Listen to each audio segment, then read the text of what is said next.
My mother-in-law, Ginny, would often joke that if she ever won the lottery, she'd buy a great big house and a brand new car. We'd laugh when she went on this way because we knew how badly she drove. And she never played the lottery. When Rachel was a baby, she'd visit her grandma and zip around her house in a walker. And sadly, Ginny died before Rachel was finally talking and walking. At one family dinner, Rachel heard her aunties talk about her grandma and told them not to be sad. She explained that Grandma was very happy. She said, "Grandma's happy now because she has a great big house and a brand new car. Grandma told me last night," she told her aunt. She then went on to explain that Grandma would sit with her on her bed every night and visit. "Grandma told me she has a car so she can go wherever she wants and whenever she wants, and a great big house with lots and lots of room."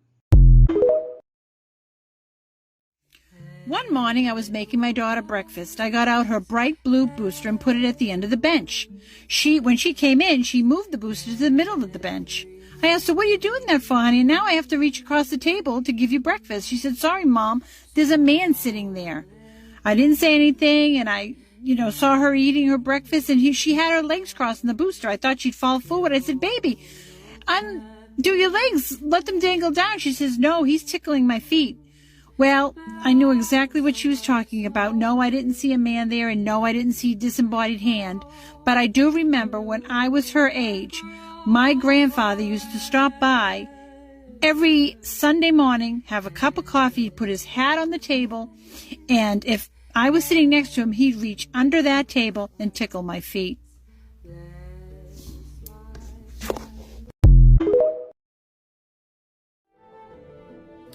Everyone has a ghost story, and my grandmother had the best. She was visited by her 18-year-old cousin that had recently died in an accident. The ghost was in a beautiful dress, but she was wailing, she was crying. She was telling my grandmother that she had to go to her aunt, her mother, and tell her that she was being buried without underwear. My grandmother was scared, but she did it. She got slapped, but when they checked, she was being buried in a beautiful, beautiful dress, but she didn't have any panties.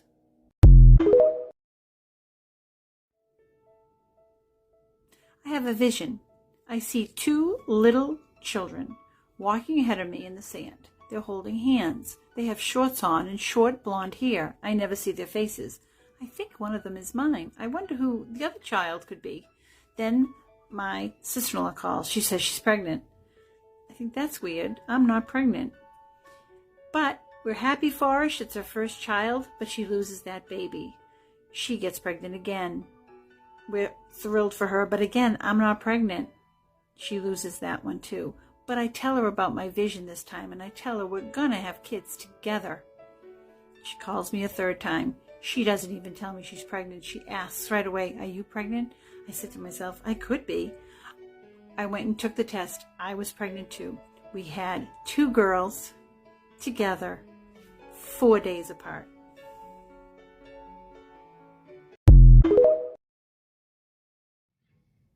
Call it intuition. I walk into the Park Square building in Boston.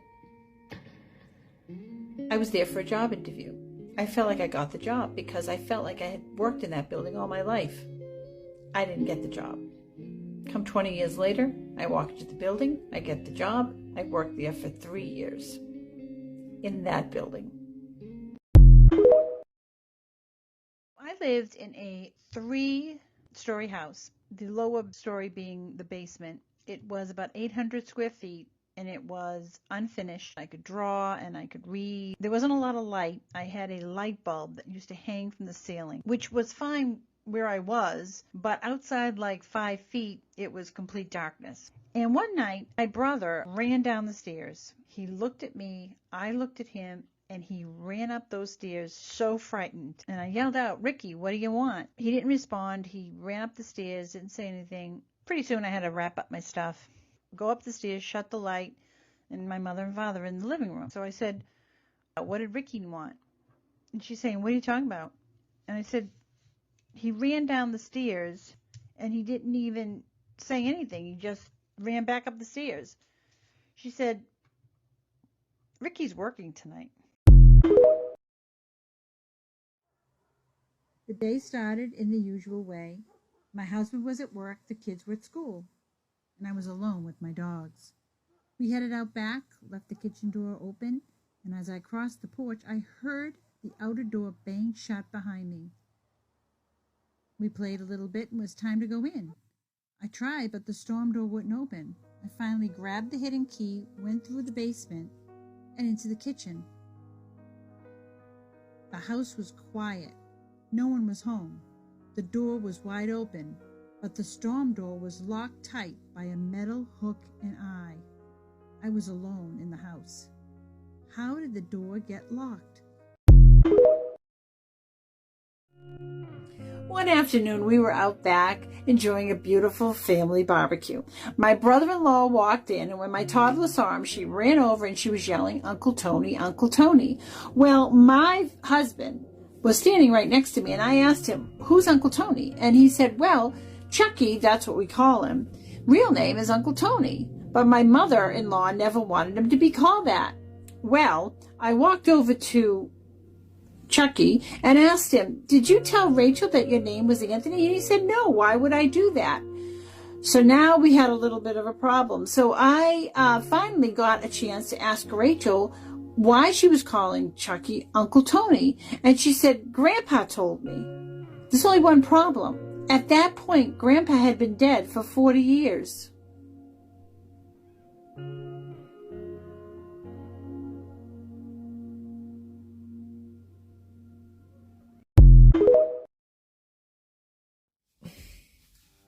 I always wear my seatbelt, especially when I'm driving in the snow.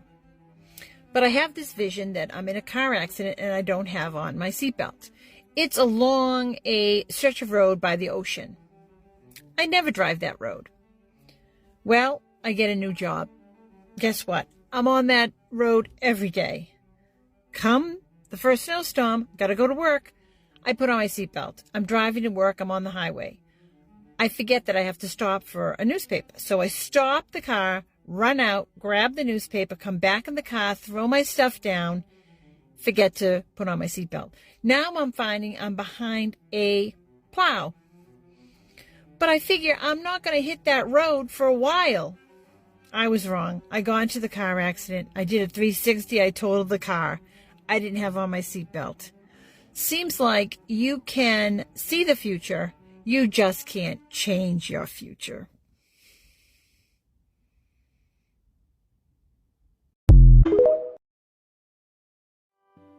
I walk my dogs in the city, so they're used to the hustle and bustle, people running for the bus, my neighbors getting into cars, even the occasional bike. But on 2 occasions, we ran into neighbors of a different sort. On the first was a woman, the second was a man. There was at 2 different locations, even though it was separated by maybe 2 streets.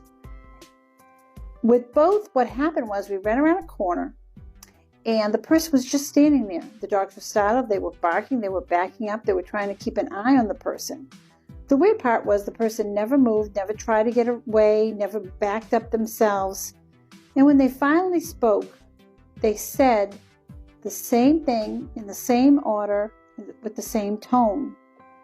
They said to me, "Can't you walk any faster?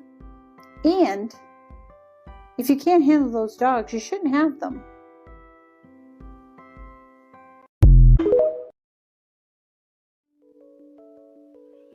Our normal day of errands with the toddler in tow ended with us going for takeout. The weather was getting bad, so we just decided to stop. My husband ran in for food. He left us both in the car. She started talking about a guy on the roof. I looked to see, but I couldn't really see anything. It was a 1-story building. Then she talked about the guy that was on the roof was now right outside her door. She looked really scared. She said that he told her to roll down the window, and she said it that way. She never says that. She always says put down the window. There was no roller to roll down the window. Then I said, "What does he have on?" She said it was a black jacket with black pants. Stripes on the sleeves and on the pants. We were near a mobster hangout. As soon as my husband came out of that restaurant, we were out of there.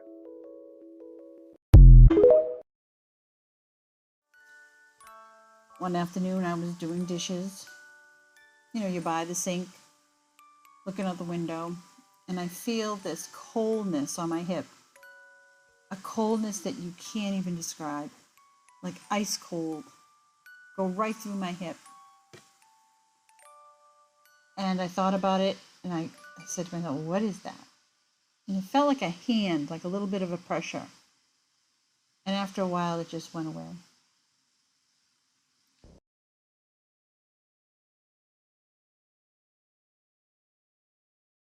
Pregnant, exhausted, and alone in my house, I lay down for a quick nap one late afternoon in one of our extra bedrooms.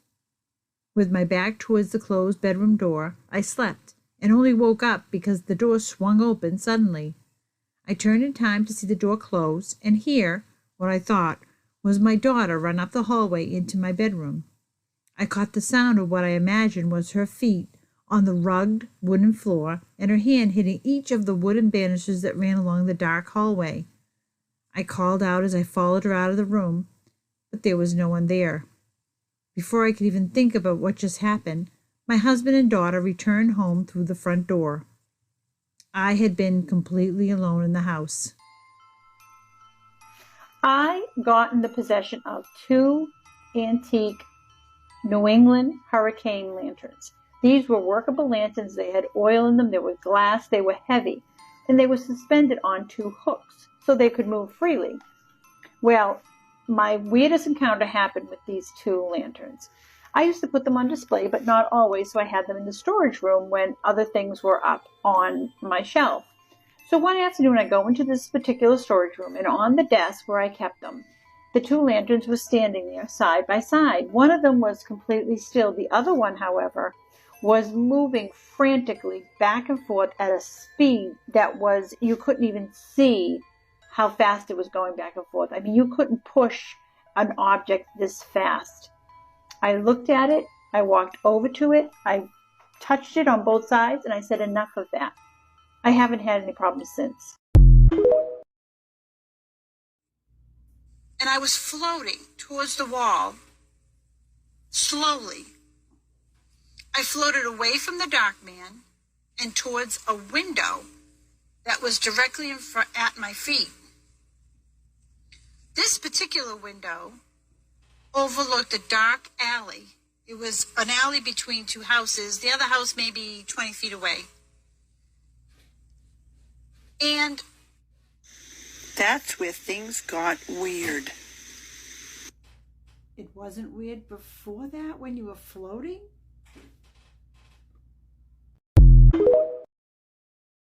Finished setting up breakfast for the next day and decided on a warm bath. With the house completely still, I heard sounds coming from my daughter's bedroom, rummaging through the giant tub of brightly painted plastic toys.